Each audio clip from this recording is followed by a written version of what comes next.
നമസ്കാരം. മലയാളി വാർത്തയിലേക്ക് സ്വാഗതം. വയനാട് ദുരിതത്തിൽ നിന്ന് കരകയറാനായിട്ടില്ല കേരളത്തിന്.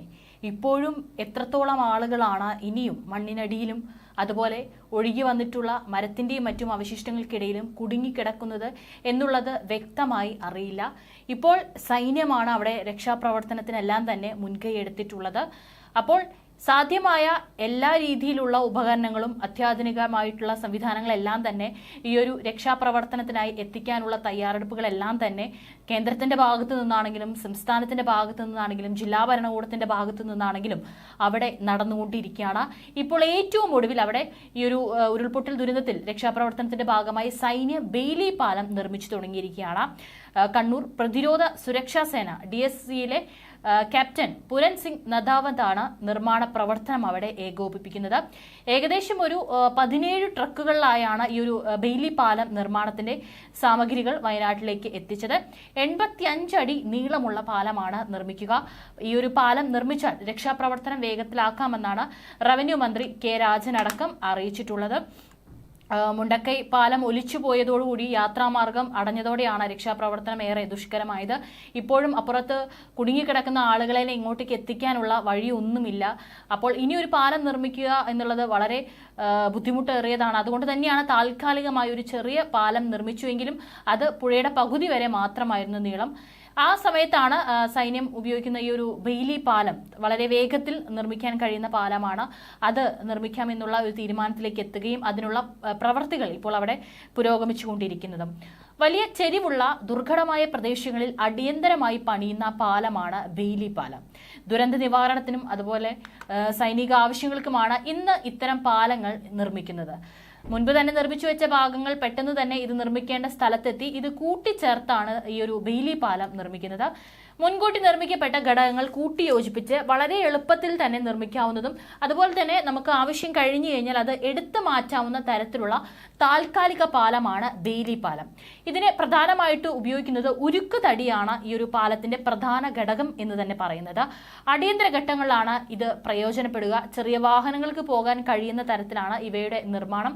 കൂടാതെ ഈ ഒരു ബെയിലി പാലത്തിന് താങ്ങാനാകുന്ന ഭാരം അതിന്റെ ശേഷി അനുസരിച്ച് ക്ലാസ് 40 ടൺ, ക്ലാസ് 70 ടൺ വിഭാഗങ്ങളിലുള്ള പാലങ്ങളാണ് സാധാരണ നിർമ്മിക്കുന്നത്.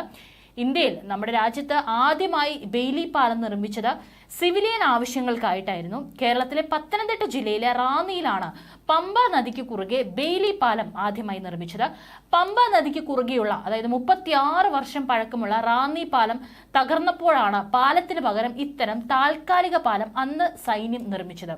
പിന്നീട് 1996 നവംബർ 8 റാന്നിയിൽ സൈന്യം ബെയിലി പാലം നിർമ്മിച്ചത്.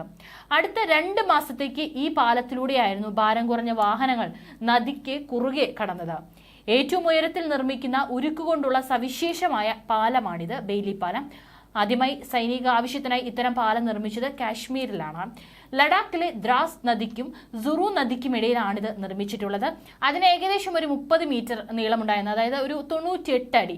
സമുദ്രനിരപ്പിൽ നിന്നും 5602 മീറ്റർ ഉയരത്തിലാണ് ഈ ഒരു പാലം അന്ന് അവിടെ സ്ഥിതി ചെയ്തത്. ഇന്ത്യൻ ആർമിയായിരുന്നു ഇത് സ്ഥാപിച്ചത്.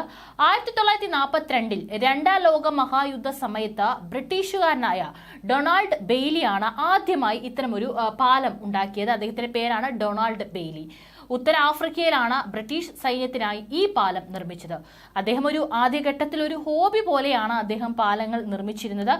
അതിൽ ഒരു പാലത്തിന്റെ മാതൃക തന്റെ ഉന്നത ഉദ്യോഗസ്ഥനെ കാണിക്കുകയും അതിലെന്തോ ഉപയോഗക്ഷമത കണ്ട അദ്ദേഹം അത് നിർമ്മിക്കാൻ പിന്നീട് അനുമതി നൽകുകയായിരുന്നു. മിലിറ്ററി എഞ്ചിനീയറിംഗ് എക്സ്പെരിമെന്റൽ എസ്റ്റാബ്ലിഷ്മെന്റിൽ 1941 1942 ചേരുകയും ഈ പാലം ഉണ്ടാക്കി പരീക്ഷിക്കുകയും ചെയ്തിരുന്നു. പലതരത്തിൽ പാലം നിർമ്മിച്ചു നോക്കി. താങ്ങുപാലം, ആർച്ചുപാലം, പരന്ന ട്രസ് പാലം എന്നിങ്ങനെ പല രൂപത്തിലും ഈ ഒരു പാലം ഉണ്ടാക്കി.